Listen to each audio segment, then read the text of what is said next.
সকলকে জানাই শুভ সন্ধ্যা। তো আমার পেজে সরাসরি আপনারা অনেক সময় ফান ভিডিও দেখেছেন, তো আমি এবার থেকে আর ফান ভিডিও দেবো না। আপনাদেরকে জীবনের কিছু অভিজ্ঞতা আমি শেয়ার করব। তো গত কয়েকদিন আগে ফেসবুকে আমি দেখেছিলাম একটা ঘটনা হয়েছিল যে আমরা সচরাচর আমরা যে সোনা পরি, সোনা আমরা নেই এবং সোনা আমরা ব্যবহার করি যে যদি কোনো বিপদে পড়ি যাতে আমরা ব্যবহার করতে পারি, সেটা সবসময় চেষ্টা করি।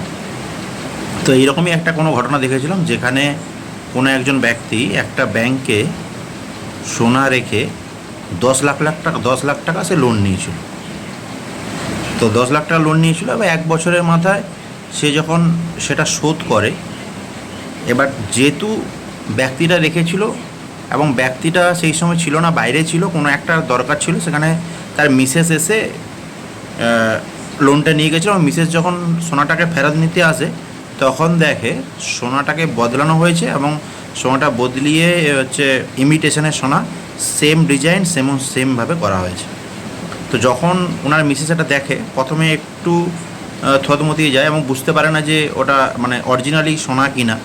তো একটু পরে যখন চেক করে দেখে যে ওটা অরিজিনালি সোনা নয়, সেই মুহূর্তে উনি ওর স্বামীকে ডাকে। তো দুজনকে গেটের বাইরে বের করে দেয় এবং বের থেকে ওরা হচ্ছে ভিতরে ঢুকতে যায় এবং ওদের অরিজিনাল সোনাটা ওরা ফেরত নিতে চায়। তো সেক্ষেত্রে প্রচণ্ড একটা ঝামেলা হয়েছিল।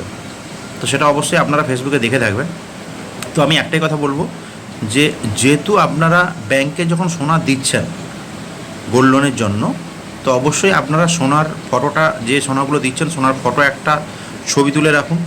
ছবি তুলে দরকার হলে সেটাকে আপনি কোনো মেলে সেভ করে রাখুন বা গুগল ড্রাইভে সেভ করে রাখুন এবং যখন আপনারা নিতে যাচ্ছেন তখনও আপনারা ঠিক মতো প্রয়োজন হলে সময় নিয়ে ছবিটার সাথে মিলিয়ে এবং দেখে নিয়ে আসবেন, যাতে নিয়ে আসার পরে কোনো কিছু সমস্যা না হয়।